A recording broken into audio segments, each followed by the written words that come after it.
नमस्कार मंडळी. पल्लवी फाउंडेशनचा झेंडा मराठीचा या मराठी भाषेच्या संवर्धनाचा आणि मराठी शाळांचा प्रचार व प्रसार यांचा ध्यास घेतलेल्या आमच्या या यूट्यूब चॅनेलच्या रामदासजी कोकरे यांच्याबरोबर चाललेल्या मुलाखतीच्या या दुसऱ्या भागामध्ये आपणा सर्वांचं पुन्हा एकदा हार्दिक स्वागत. गेल्या भागामध्ये आपण सरांबरोबर बऱ्याच गप्पा मारल्या आहेत. घनकचरा व्यवस्थापन या विषयामधल्या त्यांच्या ज्ञानाबद्दल माहिती करून घेतले आणि त्यांचा अतिशय चर्चित असलेला आणि अतिशय नावाजला गेलेला वेंगुर्ला पॅटर्न याबद्दल देखील आपण जाणून घेतलेलं आहे. या भागात देखील त्यांचे अनेक अनुभव आणि त्यांचं मार्गदर्शन याबद्दल त्यांच्याशी आपण गप्पा मारणार आहोत. चला सुरुवात करूया आजच्या या मुलाखतीला. सर, मागे आपण सांगितलं की कचऱ्याचं वर्गीकरण हे अतिशय महत्त्वाचं होतं. कसं असतं, आपल्या देशामध्ये सिंगापूर, युरोप वगैरे अशा परदेशामध्ये अनेक लोक जाऊन येतात आणि मग तिथल्या स्वच्छतेचे गोडवे गातात. पण आपले नागरिक म्हणजे बरेचसे नागरिक स्वतःच्या देशामध्ये फार अस्वच्छ आणि बेजबाबदार वागतात.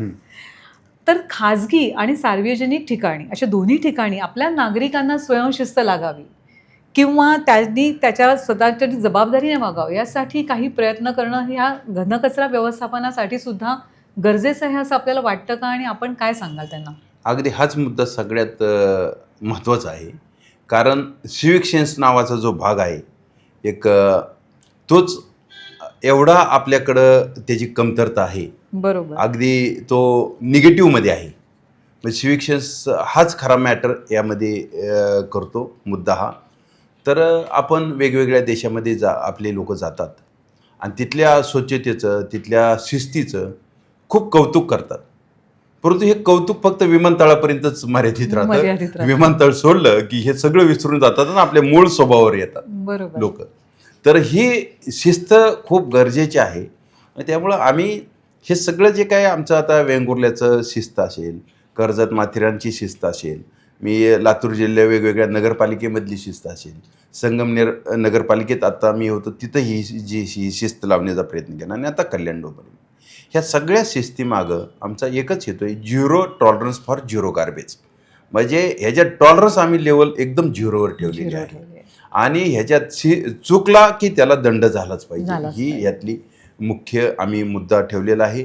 त्यामुळं जे नागरिक रात्री उघड्यावर कचरा टाकतील त्यांना आम्ही दंड करतो. प्रसंगी पोलीस स्टेशनला मुंबई पोलीस अधिनियम 115, 117 नुसार गुन्हे दाखल करतो. त्यांना कोर्टातून दंड होतो आणि मग लोकांना शिस्त लागते. ह्या सगळ्या गोष्टी आम्ही अतिशय शिस्तबद्धपणे करतो. ह्याच्यात आम्ही अजिबात कोणाला म्हणजे ह्याच्यात संधी देत नाही. ही शिस्त जेवढी कडक राहील तेवढं आपल्याला कमी वेळात रिझल्ट भेटतात. त्यामुळं आम्ही ह्या शिस्तीच्या बाबतीत खूप दक्ष आहोत आणि खूप प्रामाणिकपणाने ह्या बाबतीत आमचं काम चालू आहे. म्हणजे नागरिकांनी सुद्धा हे समजून घेणं गरजेचं आहे की केवळ सरकारने किंवा अधिकाऱ्यांनी काम नाही करायचं आहे, तर मूळ शिस्त आपणच अंगी बाणवायची आहे. पण सर, आपल्या लहानपणी आपल्या घरांमध्ये सुद्धा असे संस्कार व्हायचे की रस्त्यावर थुंकू नका, बाहेर कचरा टाकू नका, किंवा आपल्या शाळांमध्ये, मराठी शाळांमध्ये होत्या बहुतेक, त्यावेळी मराठी शाळा होत्या, तर मराठी शाळांमध्ये पण हे संस्कार केले जातात. पण आता ना घरामध्ये किंवा शाळांमध्ये हे संस्कारांचं प्रमाण फार कमी झालेलं आहे. पण मला असं वाटतं की लहान मुलं, जसं आपण म्हणतो की ती ओली माती असते, घडवावी तशी घडते. तर आपल्याला काय वाटतं की अशा शाळेमधून आपण स्वच्छता दूत तयार करू शकतो का? अगदी बरोबर आहे. पूर्वी शाळांची साफसफाई मुलंच करायची. आठवड्यातनं दर शनिवारी शेण गोळा करून सगळी शाळा सारवून काढायचे, ही मुलंच करायची.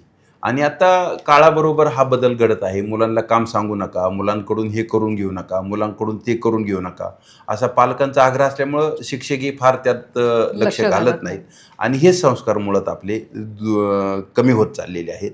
आता कचरा शाळेच्या परिसरात करून मुलंच करतात.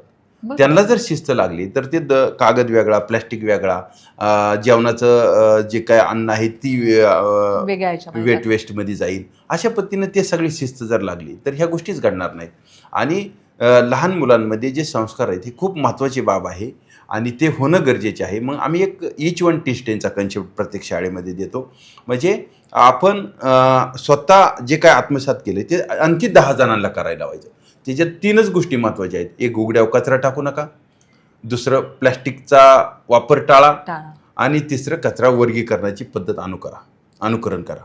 ह्या 3 गोष्टी प्रत्येक व्यक्तीनं जर आपल्या म्हणजे दैनंदिन जीवनशैलीचा भाग बनवल्या तर मला वाटतं आपलं घर जसं स्वच्छ राहतं तसं आपलं शहर सुद्धा स्वच्छ राहू शकतं. स्वच्छ राहू शकतो. आणि जे काही लिटरसी आहे, क्लीनलीनेसची जी साक्षरता आहे, या 3च गोष्टीवर अवलंबून आहे. अन्यथा याच्यापेक्षा वेगळं स्वच्छतेची साक्षरता असूच शकत नाही. कारण आपण पाहतो 2 डस्टबिन लावलेले असतात बऱ्याच सार्वजनिक ठिकाणी, ओला आणि सुका. परंतु त्या ओल्या कचऱ्यात ओलाच कचरा टाकला जातो का, सुक्यामध्ये सुकाच टाकला जातो का, ही जर पडताळणी केली तर ते क्लिनलीनेसची लिटरसी आहे ती झिरो असेल. झिरो होते. विमानतळावर सुद्धा अतिशय सुज्ञ लोक फिरतात, परंतु तिथं सुद्धा जे काही ओला कचरा, सुका कचरा आणि डोमेस्टिक हायझार्डस कचरा असे 3 डस्टबिन तिथं आपल्याला ठेवलेले दिसतात. असतात. परंतु कोणत्या डस्टबिनमध्ये कोणता कचरा टाकला आहे हा जर आपण उलगडलं त्याचं कोडं, तर आपल्याला दिसेल की लिटरसी झिरो आहे. झिरो आहे. म्हणजे लिटरसीच नाहीये. नाही. आणि बरोबर. ही लिटरसी आपल्याला सुधारण्याची गरज आहे. म्हणून 3 गोष्टी महत्त्वाच्या आहेत. सार्वजनिक ठिकाणी कचरा टाकू नका, कचरा वर्गीकरण करा, आणि तिसरं सिंगल यूज प्लॅस्टिक बंद करा. बंद करा. ह्या 3 गोष्टी जर आपण प्रत्येकाने जर अंगीकारल्या, आपल्या जीवनशैलीचा भाग बनवल्या, तर आपलं घर स्वच्छ राहील, आपलं शहर स्वच्छ राहील, सार्वजनिक ठिकाणी कचरा दिसणार नाही. ह्या साध्या गोष्टी आहेत. आणि ही इच वन टी स्टेनचा कन्सेप्ट हा प्रत्येक विद्यार्थ्यांमध्ये, प्रत्येक शाळेमध्ये राबवणं गरजेचं आहे. आणि प्रत्येक वर्गात दररोज एका विद्यार्थ्यावर स्वच्छतेची जबाबदारी देणं गरजेचं आहे. आणि प्रत्येक शाळेवर एका शिक्षकावर जबाबदारी. ह्याचं जर आपण कॅलेंडर प्रत्येक शाळेने जर बनवलं तर आपली शाळा एकदम स्वच्छ राहील. कारण काय आहे, कचरा ही मॅनमेड समस्या आहे. बरोबर. आपणच निर्माण करतो आणि आपणच त्याच्यापासून त्याच्या उपद्रवाला बळी पडतो. तर हे माणसाने जर ठरवलं आपण असं वागायचं, चांगलं. प्राण्यांकडून कधी प्रदूषण झालंय का? झालं नाही. वनस्पतीकडून झालंय का? फक्त हे माणसाकडूनच होतंय. त्यामुळे माणसाने ही शिस्त पाळणं गरजेची आणि ती तुमच्या संस्काराचा भाग बनली पाहिजे. बरोबर आहे. सर, शून्य कचरा म्हणजे आरोग्य. त्याबरोबर वेस्ट इज वेल्थ असं पण म्हणतात. म्हणजे कचरा म्हणजे संपत्ती. अर्थात जेव्हा आपण कचरा म्हणजे संपत्ती असं म्हणतो तेव्हा बऱ्याच महानगरपालिकांमध्ये त्याची आर्थिक वेगळी गणितं बनतात. आणि त्याच्यामुळे शून्य कचरा ही संकल्पना नीट राबवली जात नाही असं आमच्यासारख्या अनेक पर्यावरण प्रेमींना वाटतं. तर ह्या बाबतीमध्ये अशी मोठ्या महानगरपालिका आहेत, मोठी शहरं आहेत, इथे आपण ही शून्य कचरा करण्यासाठी जसं तुम्ही आत्ता सांगितलं की प्रत्येकाने दुसऱ्यांना सांगितलं पाहिजे, हे 3 नियम पाळले पाहिजेत. तर ह्याचबरोबर जी मोठी गृहनिर्माण संस्थांची संकुल आहेत किंवा मोठ्या शाळा किंवा मोठ्या कॉलेजेस ह्यांच्यामार्फत आपण काही प्रयत्न करू शकतो असं आपल्याला वाटतं का? निश्चितपणे जे काही लहान शहरात होतं ते मोठ्या शहरात येऊ शकतं. जे एका घरात होतं ते अनेक घरात होऊ शकतं. त्यामुळं घर ते शहर, जे घरात ते शहरात. त्यामुळं शहर किती मोठं आहे त्यामुळं तिथली परिस्थिती बदलेल असं अजिबात नाही. म्हणजे आपल्याकडं मराठीत एक म्हणे, शीतावरून भाताची परीक्षा. त्यामुळं एक शीत काय आणि पूर्ण भात काय, त्याचं एकच गुणधर्म असणार. तर तशीच परिस्थिती ही आहे. त्यामुळं त्याला फक्त कडक शिस्त आणि सगळं एकदम म्हणजे दैनंदिन ज्या काही गोष्टी घडतात त्या परफेक्ट होणं गरजेचे आहेत. त्यामुळे पहिलं घरात कचरा कसा ठेवायचा, जे मी सांगितलं ना, ओला कचरा हा स्वतंत्र पाहिजे, डोमेस्टिक हजार्डस वेस्ट वेगळं पाहिजे, सॅनिटरी वेस्ट वेगळं पाहिजे. अशा पद्धतीनं त्यांनी घरात वेगळा ठेवला आणि तो घंटागाडीमध्ये दिला तर त्याची प्रक्रिया सुलभ होते, ते शिल्लकच काय राहणार नाही. अशा पद्धतीनं. आणि ड्राय वेस्टचे वेगवेगळे कंपोनंट आहेत, कागद, प्लॅस्टिक, काच, धातू, हे सगळे वेगवेगळं दिलं तर शिल्लक डम्पिंगवर जायचा विषयच येत नाही. ह्या सगळ्या गोष्टी घरात न घडल्या तर आपल्याला सोप्या जातात. आणि त्या प्रत्येक घरात ह्या वर्गीकरण होणं गरजेचं आहे. ते घंटागाडीच्या टाकल्यानंतर पुढं वर्गीकरण हे शक्य नाही. आणि मोठ्या ज्या 100 किलोपेक्षा जास्त कचरा निर्माण करणाऱ्या ज्या काही सोसायट्या आहेत, आता त्या सगळ्या सोसायट्यांना त्यांचं वेट वेस्ट कंपोस्टिंग करणं किंवा त्याचं बायोगॅसद्वारे प्रक्रिया करणं हे आता बंधनकारक केलेलं आहे कायद्यानं. तर त्या सगळ्या सोसायट्यांनी जर ही त्यांच्या आवारात शिस्त पाळली तर तेवढाच शहरावरचा ताण कमी होईल आणि एक विकेंद्रितपणा येईल कचरा व्यवस्थापनाला. तर ह्या गोष्टी कायद्यात आहेत आणि त्या आता अंमलबजावणीसुद्धा सुरुवात झालेली आहे. निश्चित यामुळं कचऱ्याकडे बघायचा दृष्टिकोन पुढल्या काळात बदलेल. बरोबर आहे. सर, कसं झालं, आता ही सगळी जी मोठी शहरं आहेत ही सगळ्यांच्या बाजूला जी छोटी छोटी गावं आहेत ही पर्यटन स्थळं म्हणून विकसित होतात. बरोबर. तर ह्या पर्यटन स्थळं जेव्हा होतात तेव्हा नॅचरली रिसॉर्ट्स होतात, खूप जास्त प्रमाणात हॉटेल्स येतात. आणि पूर्वी ही गावं जी स्वतःचा कचरा स्वतःमध्ये जिरवत होती किंवा त्याची विल्हेवाट लावत होती तो आता भाग राहिलेला नाही आहे. आणि तिथे होणारा प्रचंड कचरा जर आता आपण फिरायला गेलो तर आपल्याला रस्त्याच्या कडेने दिसतो, किंवा आता अलिबागसारखा जे बीचेस असलेला जो पट्टा आहे तिथे जर आपण गेलात तर कांदळवनामध्ये किंवा सगळ्या गावांच्या बाहेर आता कचऱ्याचे ढीग दिसतात. तर अशी जी गावं आता नव्याने विकसित होत आहेत किंवा पर्यटन स्थळं म्हणून विकसित होत आहेत, तर त्यांना सुरुवातीपासूनच आपण काही शिस्त लावण्यासाठी किंवा ह्या हॉटेल्स रिसॉर्ट यांच्यासाठी काही शिस्त लावण्यासाठी आपण काही सुचवू शकता का? बघा, एखादा परिसर घाण झाला तर तिथं कचरा टाकायला सोपं वाटतं. परिसरच स्वच्छ असला तर कचरा टाकताना 10 वेळा विचार करतो. आणि हा सिविक सेन्स त्या भागात जिथं पर्यटन वाढलेलं आहे तिथं आता काही स्वयंसेवकाच्या माध्यमातून लोकांमध्ये ही शिस्त लावणं गरजेचे आहे. मार्शल्स नेमणं गरजेचे आहेत. जर एखाद्याने कचरा टाकला त्याला दंड करणं गरजेचं आहे. ह्या सगळ्या शिस्तीचे जे उपाययोजना आहेत ह्या प्रत्येक अशा पर्यटन स्थळाच्या ठिकाणी काटेकोरपणे जर त्याची अंमलबजावणी केली तर तो भाग गलिच्छ होणार नाही. आणि सगळ्यात महत्त्वाचं, पर्यटक येतात ते आनंद घेण्यासाठी, ते कचरा बघण्यासाठी येत नाही. त्यामुळे तो कचरा तिथं निर्माण केला नाही पाहिजे आणि येणाऱ्या पर्यटकाला सुद्धा कचरा निर्माण करू दिलं नाही पाहिजे. त्यासाठी तिथं डिसिप्लिनची गरज आहे, शिस्तीची गरज आहे आणि ती तिथं अंगीकारली पाहिजे. तर असे आपले सगळे परिसर एकदम स्वच्छ राहतील आणि ते येणाऱ्या लोकांना ते आनंददायक वाटेल. सर, आपण खूप काही गोष्टी सांगितल्यात, पण मला तुम्हाला जसं आता आपण खूप बोललो की ह्या लोकांचा सहभाग हा अतिशय महत्त्वाचा आहे. अगदी बरोबर. आणि लोकांनी स्वतःला शिस्त लावणं हे गरजेचं आहे.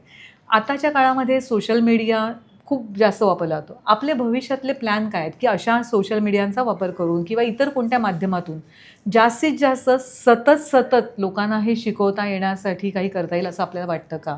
किंवा आपण काय भविष्यामध्ये प्लॅन करता याच्यासाठी?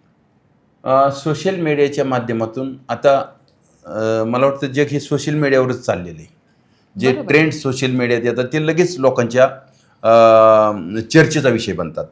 तर सोशल मीडियाचा वापर करून, AIचा वापर करून जे काही कचरा टाकणारे लोकेशन आहेत त्याचं पॉईंट आऊट करणं, त्याची इन्फॉर्मेशन त्या भागात पोहोचवणं आणि त्याच्यावर प्रबोधनात्मक काही पोस्टर्स बनवणं, प्रबोधनात्मक लोकांना अवेअरनेसचे कॅम्पेन राबवणं, ह्या सगळ्या गोष्टी सोशल मीडियाच्या माध्यमातून जास्तीत जास्त झाल्या पाहिजेत.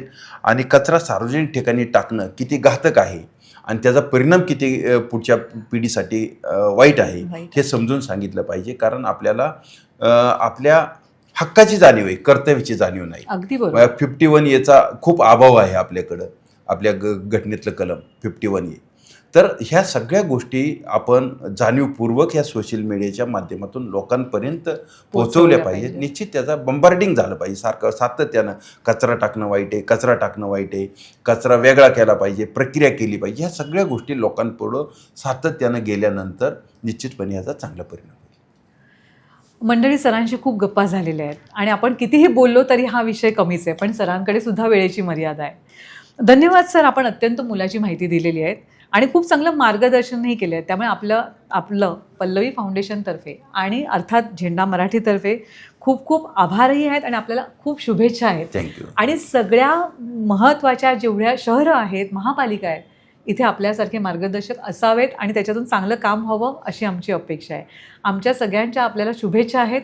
धन्यवाद. मंडळी, पर्यावरण हा खरं तर सगळ्यांच्या जिव्हाळ्याचा आणि महत्त्वाचा विषय, पण आपण तो नेहमीच दुर्लक्षित करतो. आता सर शेवटी जे म्हणाले ते अगदी खरं आहे. हक्क आपल्याला सगळ्यांना माहिती आहेत, कर्तव्य माहिती नाही आहेत आणि त्याच्यामुळे पुन्हा पुन्हा कर्तव्यांबद्दल बोलण्याची गरज निर्माण होते. मला असं वाटतं की आपण सगळ्यांनी मनामध्ये असं जर ठरवलं की मी कचरा निर्माण करणारा कचरेवाला न होता स्वच्छता दूत बनेन आणि त्याच्यासाठी जे जे काय करायला पाहिजे ते करेन, तर शून्य कचरा ही संकल्पना अतिशय उत्तम रीतीने राबवता येईल. आणि अर्थात मार्गदर्शन करायला आपल्याबरोबर रामदास कोकरे सरांसारखे अनेक चांगले लोक आहेत, जोडले जाऊ शकतात. आपण नक्कीच याचा विचार केला पाहिजे. धन्यवाद.